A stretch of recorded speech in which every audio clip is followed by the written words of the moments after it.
Welcome to the Granite State Home Educators video series. My name is Michelle Lavelle. I'm the director of GSHE. In this video, we're going to talk about how to make a difference in Concord and be an effective advocate for the issues and bills that you care about. GSHE is an all-volunteer 501c4 nonprofit that focuses on the home education community, the traditional unfunded homeschoolers of our state. We do not have a membership fee, and we don't sell advertising or sell our mailing list. We do this so that we can stay independent and not have any other agendas as we serve New Hampshire's homeschool community. You can find us at our website at granitestatehomeeducators.org, and we explain it there too. Anytime the New Hampshire House and Senate are in session is a time to pay attention to what's going on up there. You never know what can happen. A friendly bill can be turned around with amendments. Things happen up there, so it's very important to keep an eye on what's going on. And in this video, we're going to show you how to do that. It all starts with the General Court website. This is a really important website to get to know, noodle around, get to figure out how to find information there. It's very, very useful. I would recommend bookmarking this website if you intend to be an advocate on issues up there. We're going to start our little tour with how to find your state reps and senators. You can go to the tabs that say House and Senate at the top of that homepage we were looking at and find drop-down menus to find who's your particular legislators for in the House or Senate. They will be in a roster by last name. You can download that entire list. You can look it up by the town or city you live in as well. So that is how you'll find that. This is an example for the state reps and senator who serve the community of Chester. You can see the legislators' names are hyperlinked, and you'll be able to find out information from them about them directly from there. Their email, their phone if they provide it, and a little biography, as well as the bills they sponsor and their voting records. This is what I call the Concord campus. This is where everything happens. So the top building there is the LOB, the Legislative Office Building. The picture on the bottom is our State House, our state capitol. These two buildings are where the committees meet. It could be in either building. Primarily education bills are mostly heard in the LOB. There is area parking around there, metered parking, a couple parking garages, and a little further away from the buildings you'll find residential street parking that does not have a cost. But these are the two buildings where most of everything happens, and every single bill will have a committee assignment and a public hearing. So regardless of what you think of the bills, whether they're good, bad, have a lot of support or not, every single bill that's filed for the year will have a committee hearing and an opportunity for the public to speak up and get involved. So every single committee has information available to you. There are several standing committees in both the Senate and the House. This is a sample of what you'll find on the House side for the standing committees. These are ones that are always in session and handle the bills for public hearings. We're going to focus on the Education Committee. You can see there that the Education Committee is hyperlinked, and when you click on that, you get the picture that's there on the right. Those are all the members of the House Education Committee. You see who's the chair, vice chair, and clerk. There's an email there link for the entire committee. Sometimes that works, sometimes it doesn't, but you can find that there and all of the members. And again, you can click on those hyperlinks to see the individual members' profiles and contact information. Here's an example. This is Chairman Rick Ladd, who serves on the House Education Committee. You can see there you also have links to find what bills he's sponsoring this session, and as the session gets rolling around, you'll be able to see his voting record as well. Tracking legislation is a very important part of being an effective advocate. This is the screen to find really anything, even from previous years of what the legislature has dealt with. So you can search by year, the title, bill number, sponsor, or committee, all of that for both the House and the Senate. This is the search engine to find everything. It's very, very helpful, and we'll show you some examples of that. This is the 2022 Home Education Freedom Bill that we're going to use as an example to help show you around the General Court website for tracking legislation. You can see here, looking at this, when we looked up HB 1663, that it did get signed into law, and you can even see when that happened. You can see it passed both the House and the Senate. It did have an amendment in the House. You can click on the language of the bill and all of that. So this is what will pop up when you search for bills. Give you a little bit of hint of how that looks. The bill docket is a very handy little page. It tells you what's going on with the bill, when it's introduced, when it will have a public hearing, what committee, the hearing dates, what's going on with the bill, if there have been any amendments introduced, and if it's moved from one chamber to another or even to another committee.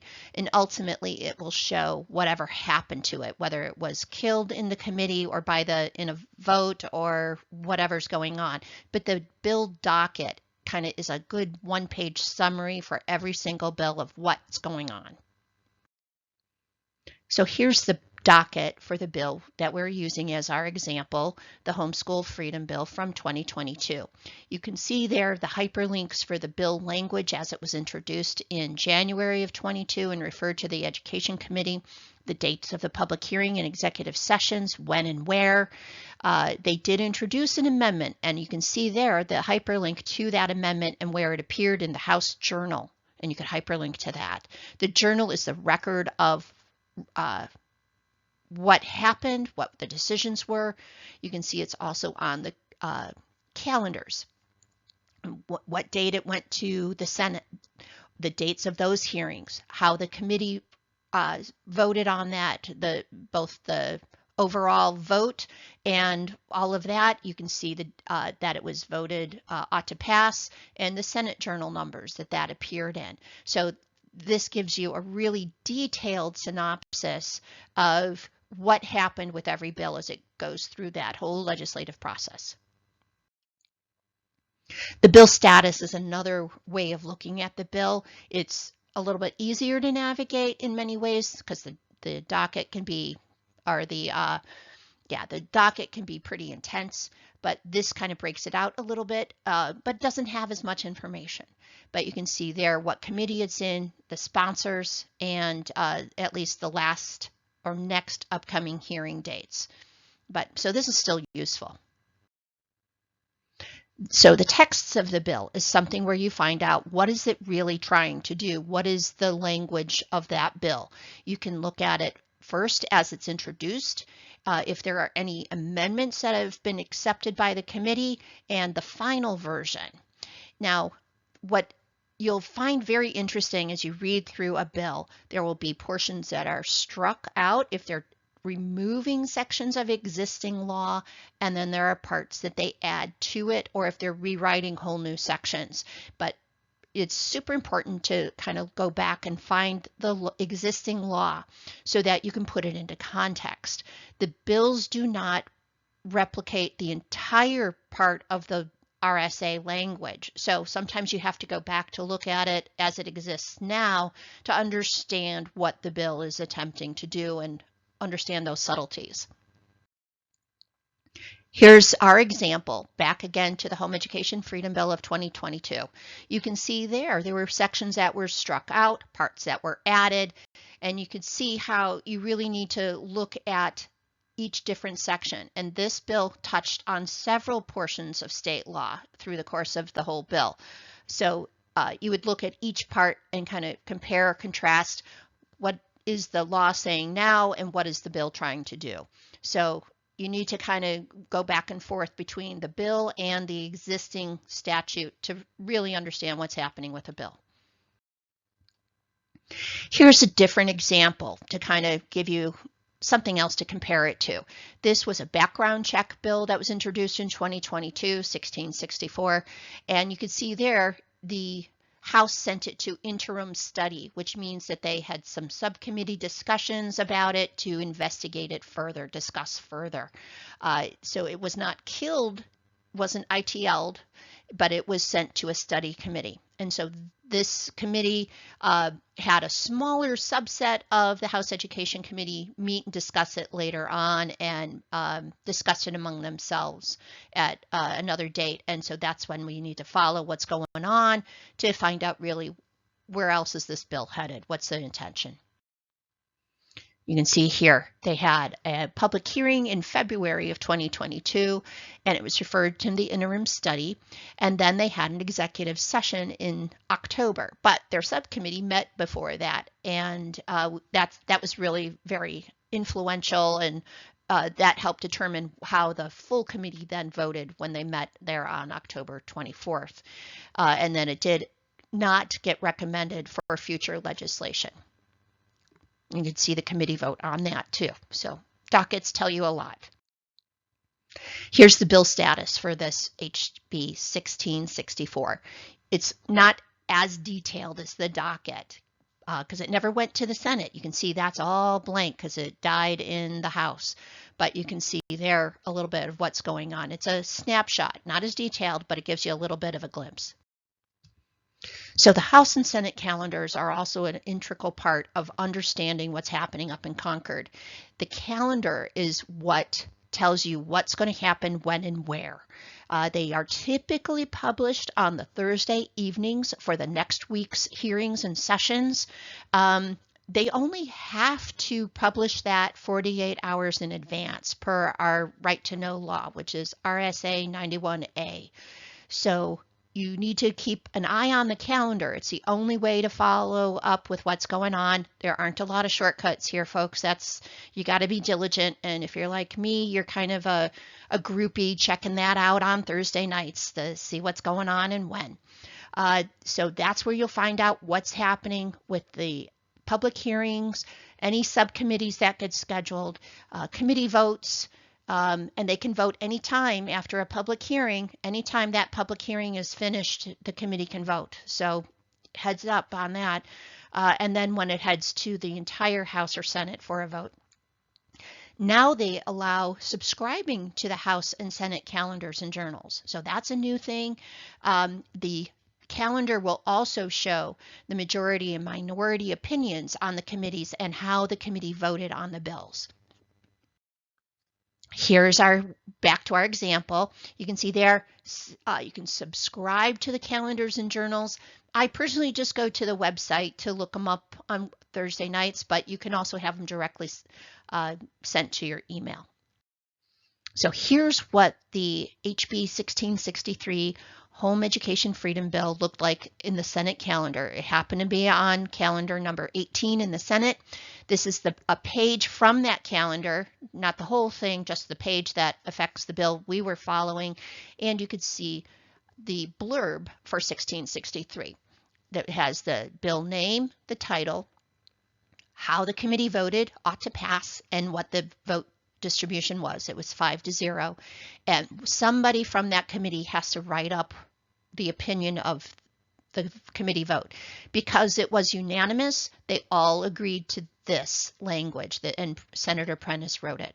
If there was a dissenting position, there was a majority opinion and a minority opinion, the calendar will show what those are for the bill. And that's really important. It gives you some insight as to what the committee was thinking, what are the concerns, what would they like it to do, where did it fall short.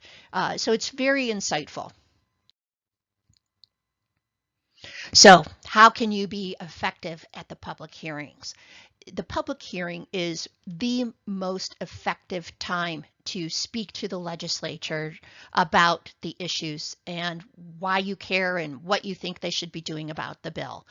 Oral testimony is hands down the most effective way to do that. It means being there in person and saying a few words in front of the committee. They're very friendly. You don't have to be intimidated, but there is a bit of a process. But the oral testimony is the best way to make things happen. You can also make phone calls to the committee members. You can do personalized emails, and the House and Senate also accept remote testimony. You should also sign in on the bill sheet to indicate if you wish to speak. Usually you have to indicate your name, your town, or who you represent, and if you're support, oppose, or neutral to the bill. It's pretty straightforward for either in the House or the Senate. They've got sign-in sheets. You should mention that you are in a particular town so legislators know that you are a New Hampshire resident and a constituent. That makes a big difference. You should specify that you want your testimony included in the bill's permanent record. I know that seems kind of obvious, but you need to say that. You include that in your remarks. And your remarks should be no more than 3 minutes. And practice it. You can be surprised how much you can cram into 3 minutes, but that's pretty much the limit for what they allow when you give oral testimony, especially if there's a big crowd. So be prepared for that. It's also really, really great to have a powerful personal perspective that you share with the committee. You don't have to be a subject matter expert and cite RSAs and all of this stuff. Tell your story, what that bill means to you and your family. That's very, very powerful, and nobody else can say that but you. So feel confident in your ability to share that perspective. Try not to repeat content. Coordinate with other friends and allies who are showing up so that you can cover a bunch of issues and not just say the same kind of concern or hit on the same point with multiple people. Stay focused on the bill at hand. Try not to get off on other tangents. Stay focused, especially if it's a busy bill with lots of people there. After your remarks, feel free to supply a copy of them in writing, pass them out to the committee, or send electronic copies afterwards. Include an extra one to go to the clerk for the bill record or to the Senate aide. That makes it a little bit easier. So it's one copy for every member of the committee plus one. Kids are welcome to attend, and it's been great to go to homeschool bills and you see all these little kids there. They're a delight, and I think it's a great hands-on civics activity and field trip. But they do kind of have to be on the quieter end and occupied so that the legislature can focus on what they're doing. Even if you don't want to testify, still being present and signing in for the bill makes an impact. It really does. They pay attention when there's a crowd. They sure do, especially when there are kids. They notice this. So please still show up, attend, sign in. It makes a difference. So if you don't have the ability to attend in person, and that sure happens, you can still make a difference by emailing the committee. We have many of the same recommendations there, with being concise, to the point, indicating if you're a constituent and so on, telling your own story. The subject line should clearly indicate the bill number and the topic and your position. Make it really easy for the legislators to follow along in what you mean. Keep it clear and brief, and try not to do a copy-paste robo email that organizations may say, send this to your state rep or senator. After a while, they really don't read them. So make it your personal story, personalize it, make it your own. The State House also allows remote sign-in these days. Since COVID, there's a way to submit remote testimony and sign in for your position on bills if you're absolutely unable to do more. This is kind of like the minimum that you should do. You can see there a way to sign in for the House and Senate. You specify by a bill number, and they have got a whole system now. So you can go through that. You can also watch the hearing live or later on the committee's YouTube channel. So if you are not able to be there in person, but you still want to follow along, watching them live or later on is really, really powerful. It helps keep you in the loop of what's happening, who said what, and where the bill is headed. So the public hearing is super, super important, but that's not where things end. after the public hearing, it's still important to contact any friendlies on the committee that you may have gotten to know or already know, but work with them to see what else is needed. What are the hangups? What are the issues so that you can focus your follow-up on those points. Make sure you still monitor the bill. Watch for any subcommittees or amendments that could get introduced because that can really flip a bill fast. Still follow up with the committee members. Phone or email them prior to their executive session when they vote on the bill. Try to attend the executive session if you can. Now it's really easy because you can do that over YouTube. It's often done live, so it's really easy to do that now. Utilize these online resources. Those are really fairly new, just in the last few years, and you can keep track of what's going on. So it's a great tool if you're really going to be a legislative groupie up there and follow on a bill that matters to you. So after the executive session, when the committee has a vote, that bill will advance to the House or Senate, depending on which was the originating body. This is when you contact all of the members of the chamber, or at least your personal legislators. Remember, we talked about them early on, 2 days ahead. If you contact them the morning of the hearing of their vote, it's going to be really hard for them to have a chance to look at it and take your comments into consideration. So try to do it at least a couple days ahead to give them a chance to look it over. Again, don't use a copy paste message, make it your own, keep it short, concise, and mention you're a constituent. And you can watch these live through the state portal or YouTube. You can even blog them. I did that quite often, watching live votes on the Senate floor or in the House of Representative Hall, and live blogging it on Facebook. So it's a way to help keep people stay informed, catch who said what, and how the vote goes. It really brings it to life for even more people and serves as a record later that you can refer to. So it's not over. There's more. There are additional steps in the legislative process. Bills sometimes go on to a second committee, especially if there's a fiscal note. It could go on to Finance, Commerce, or Ways and Means. So you still got to follow along. This is another opportunity for another round of public hearings, potential subcommittee discussions, and another executive session. More can happen. Amendments can be introduced, all kinds of things. So you still got to hang with it and keep track of what's happening. Crossover is when the House and Senate essentially trade hands of whatever bills have survived, are still live and in the game. This is when it repeats the process of being assigned to a committee with a new public hearing. The committee can introduce amendments, they can have subcommittees, they can have an executive session when they vote on that bill, and then it advances to that chamber for a vote as well. So pretty extensive process here, but you need to follow it all the way through. If it starts in the House, it at least will have a House vote by every member of the House. If it starts in the Senate, all of the Senate will vote. And if it still survives, they trade hands. So follow along, stay with it if your bill is still in the game, but still chase it down.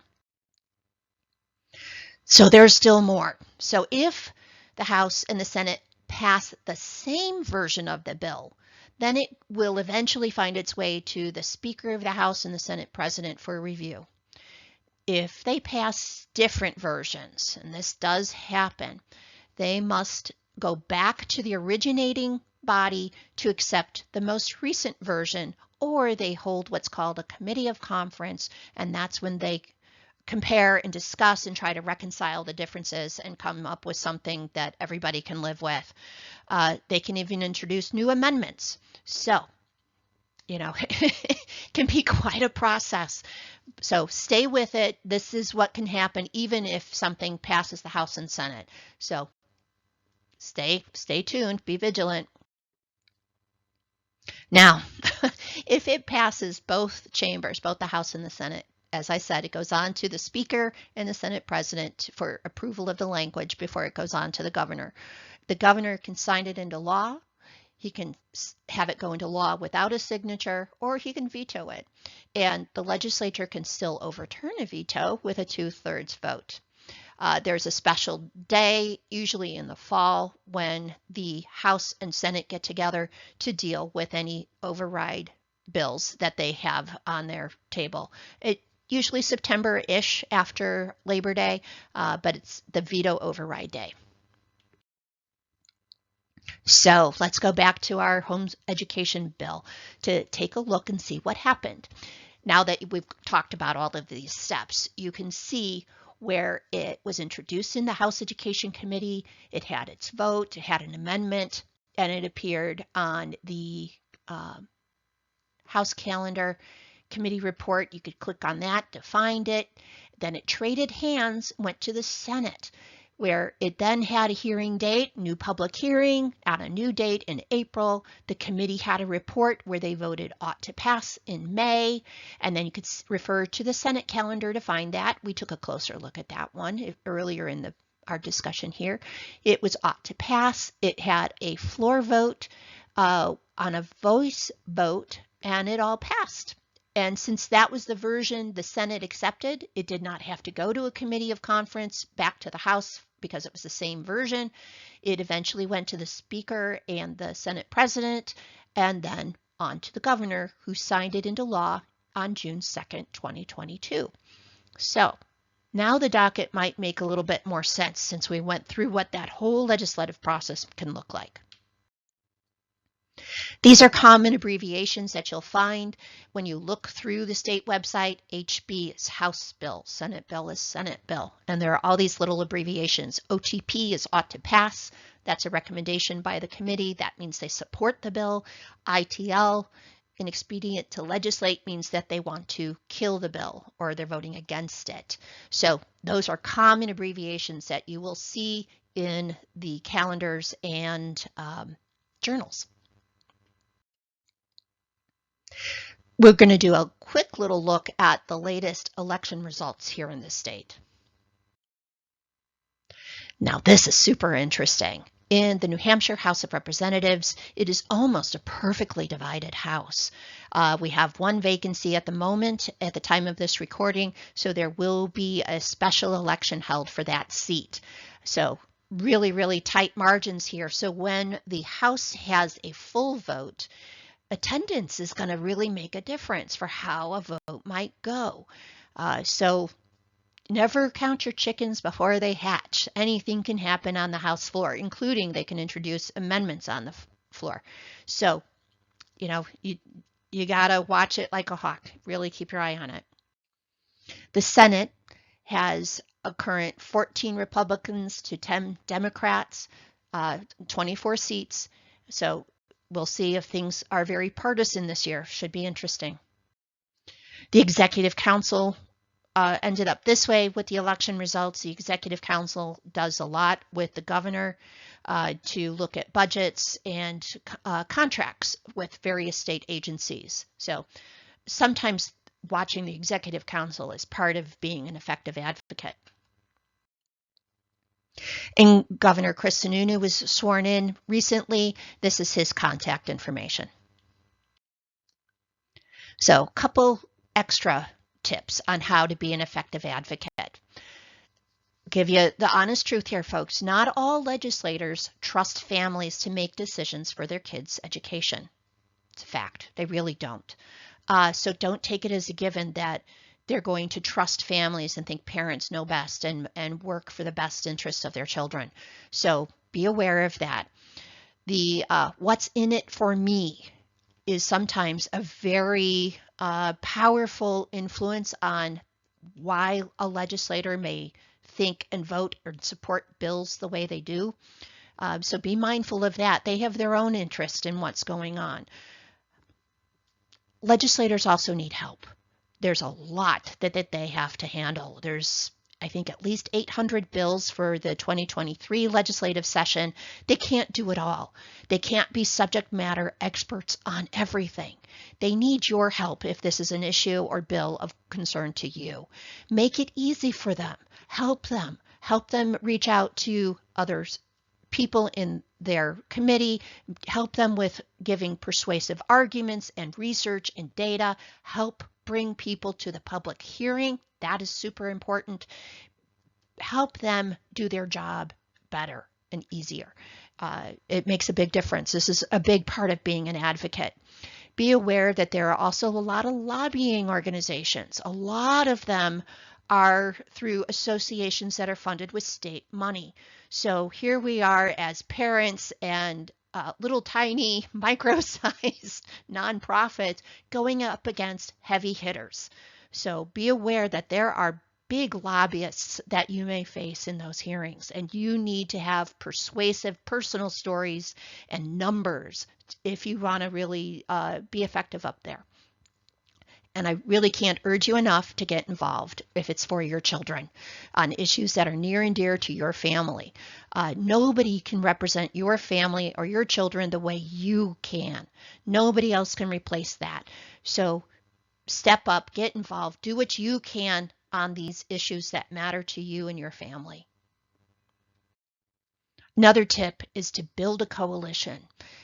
You can't do it all by yourself. Nobody's that superhuman. So start a Facebook group of some kind where you can talk about the issues in the bills.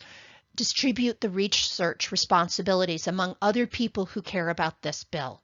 Coordinate the talking points so that you each hit on different aspects of the bill and what it means so that you can cover all of the points, because you only have 3 minutes to speak or a brief email to communicate. So you've got to be able to cover a lot of territory in a short amount of time. So distributing it among your friends and allies is the best way to do that. Involve a network and recruit like-minded friends to help you in this. That's where that ripple and network effect really can work to your advantage. Take and share notes, because not everybody can make it up to the public hearing or watch the session live. So distribute that work so that you have a lot of people helping and working together. Fortunately now, these sessions are on video, but back when they weren't, you really had to go up there lugging up a big video camera, and I did it for a long time. But get it on video. It matters, hearing what people say, and not just taking notes, but getting it on video. So those new online tools are super helpful. So GSHE tries to make things easy for you to be an effective advocate. We have a Make a Difference page where we talk about various ways to get involved, from tips on writing op-eds to writing your legislator. So check out our Make a Difference page. We also have updated our New Hampshire legislators page with the current Senate and House Education Committees members' contact information. Super easy, so you can just copy paste those emails, super easy. We also have a full page that describes the whole legislative process, so you can follow along. And as I said, it makes a great civics lesson for the kids.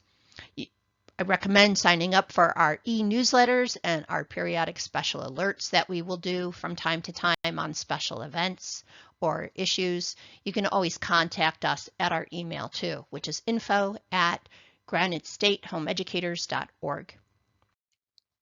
Finally, if this is an issue near and dear to you, if following and supporting homeschool freedom is important to you, please join us at GSHE Action on Facebook.